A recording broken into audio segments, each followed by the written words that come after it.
my lords, I know that the government is very conscious of the UK's international reputation.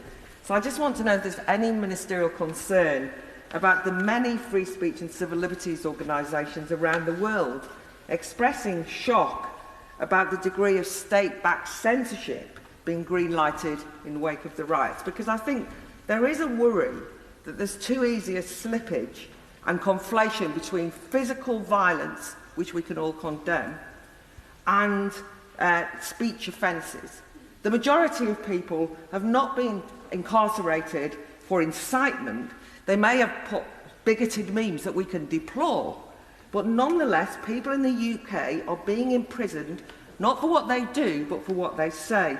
And I just want the Minister to kind of reassure me, because there seems to be more threats of more censorship, that we won't end up in a situation where these riots, which were tragic enough, will chill legitimate debate and lead to a really censorious, authoritarian atmosphere where people are frightened to speak freely.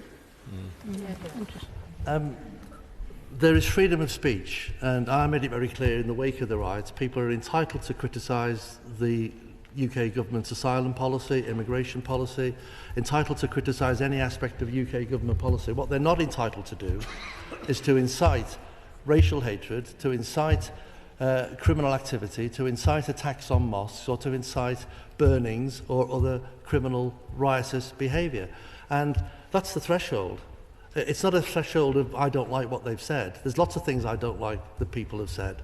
The threshold is determined by criminal law, is examined by the police, is referred to the CPS. The CPS examine whether there is a criminal charge to account, and then it's put either through a guilty plea and a sentence, which is what's happened in the majority of people who are now facing time in prison, or it's in front of the court for a jury of 12 peers to determine whether an offence has been committed. There is no moratorium on criticism of political policy in the United Kingdom. There is free speech in this United Kingdom, but free speech also has responsibilities, and the responsibilities are not to incite people to burn down their neighbour's property.